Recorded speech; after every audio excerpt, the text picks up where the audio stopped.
Quand j'étais gamin et que ma maman m'envoyait acheter du pain, elle me donnait toujours la même recommandation. Attention, ne traverse pas tout seul. La route est dangereuse, ne traverse pas seul.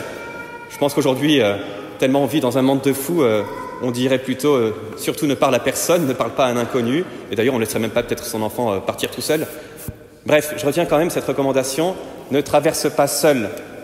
Et nous l'avons entendu dans l'Épître aux Éphésiens, dans la deuxième lecture, Saint Paul qui fait ce même constat, nous traversons des jours mauvais.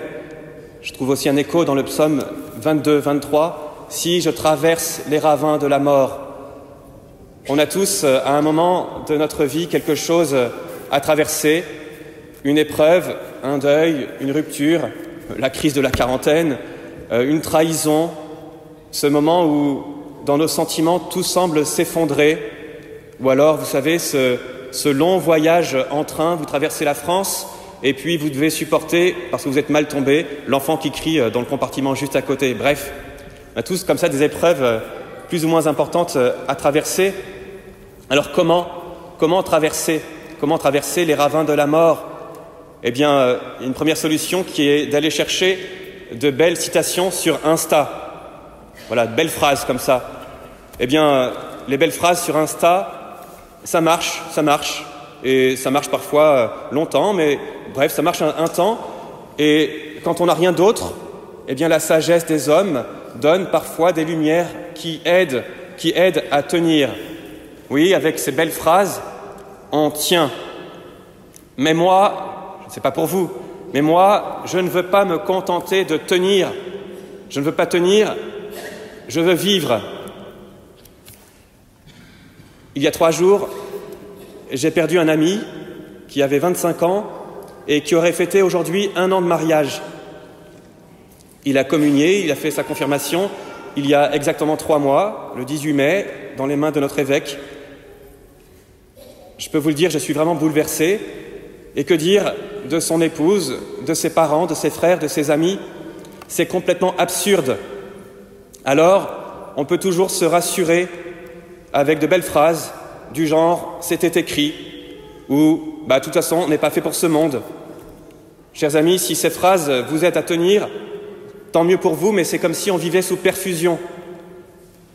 Je ne veux pas tenir, je veux vivre. Et pour vivre, les belles phrases ne suffisent pas. J'ai besoin, non pas de phrases, mais d'une présence de vie. J'ai besoin de quelqu'un, j'ai besoin d'être entouré, j'ai besoin d'amis, et j'ai besoin de l'ami par excellence, avec un grand A, celui qui me dit « Je suis la vie, je suis le pain vivant descendu du ciel, celui qui me mange vivra par moi. » Oui, je veux vivre, et nous voulons tous vivre parce que nous sommes faits pour cela. Même les personnes qui veulent mourir, c'est parce qu'en fait elles n'en peuvent plus, elles sont déçues de leur vie. Mais on est tous faits pour la vie en plénitude.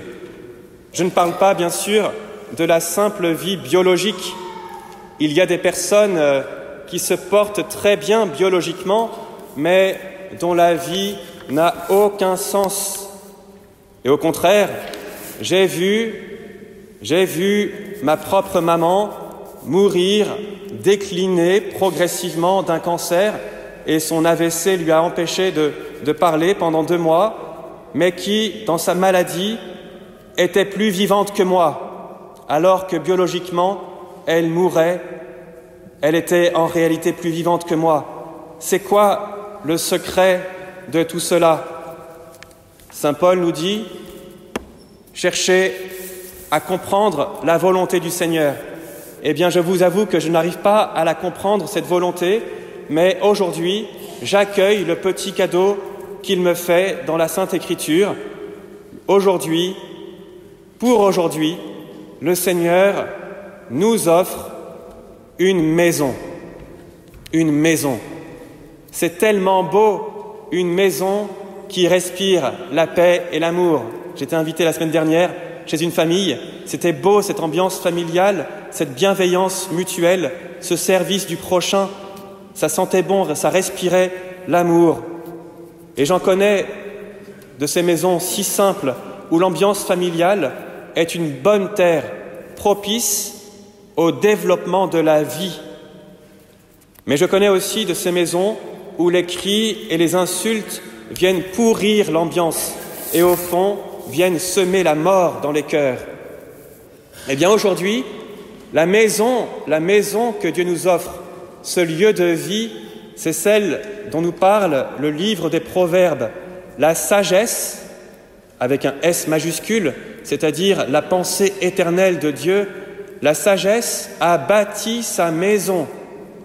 Et dans la suite, il nous est dit que cette sagesse nous invite. Venez manger de mon pain. Et cette maison du livre de la sagesse a 7 colonnes. On retrouve souvent ce chiffre 7 dans la Bible. C'est un chiffre de plénitude, un chiffre de perfection. 7, Patricia, tu sais, c'est 4 plus 3.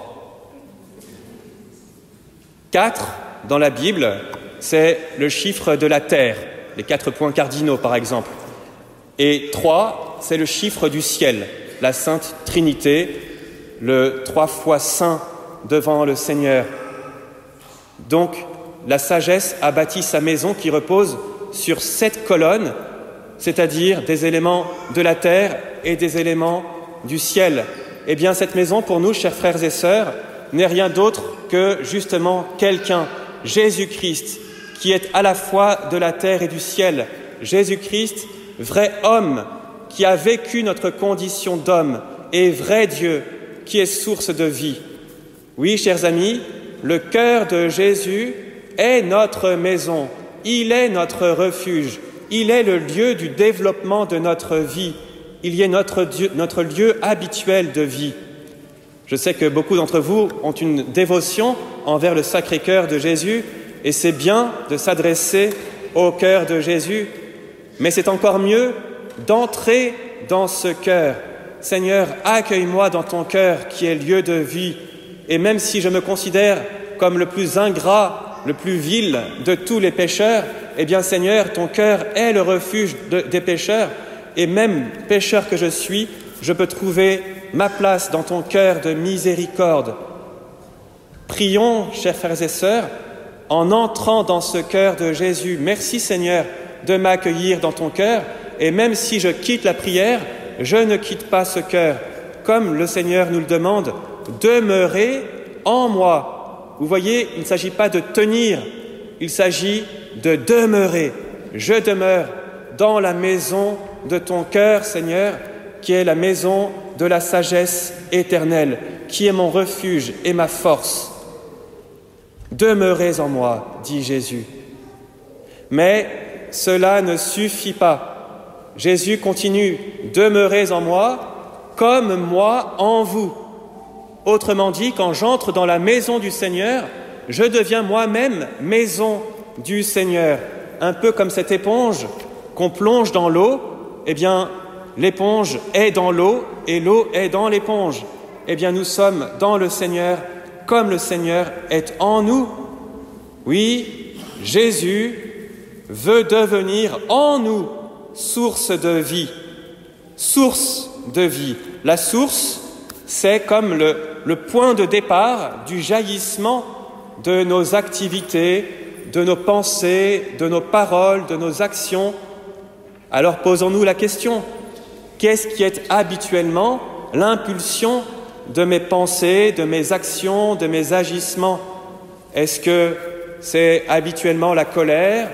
Est-ce que c'est en ce moment la tristesse, le ressentiment, la peur?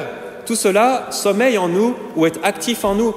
Mais Jésus veut être la source plus profonde qui donne le jaillissement à notre vie en plénitude. Alors, il nous donne ce moyen très simple, la communion eucharistique.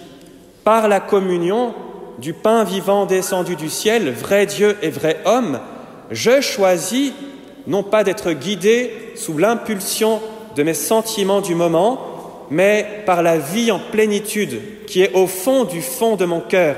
Jésus, viens vivre en moi. Je communie à Jésus quand je reçois l'hostie sainte, l'hostie consacrée. Je communie à Jésus, mais bien plus, c'est aussi lui qui communie à moi. Oui, quand je reçois la communion, c'est Dieu, l'Éternel, qui communie à moi, qui communie à mes peines, à mes angoisses, à mes douleurs. Et oui, je deviens sa maison. Et si je suis la maison de Dieu, je peux accueillir les autres aussi en moi, tous ceux qui peinent, tous ceux qui souffrent, tous ceux qui ont besoin d'être accueillis, tous ceux qui cherchent. Et nous en connaissons tous de ces personnes qui ont le cœur tellement ouvert qu'on s'y sent bien. Soyons de ces personnes, non seulement personnellement, mais aussi notre communauté. Nous devons, nous, ensemble, devenir la maison de Dieu. N'est-ce pas ce que devrait être toute paroisse, ce lieu de vie, ce lieu de croissance, ce lieu de force, ce lieu de famille, ce lieu de communion fraternelle? Chers amis, dans quelques instants, nous allons nous avancer pour recevoir le corps du Christ, pour nous laisser recevoir par lui et en lui. Alors, demandons-lui de mêler ses sentiments aux nôtres et de transformer nos vies en sa propre maison. Au nom du Père et du Fils et du Saint-Esprit. Amen.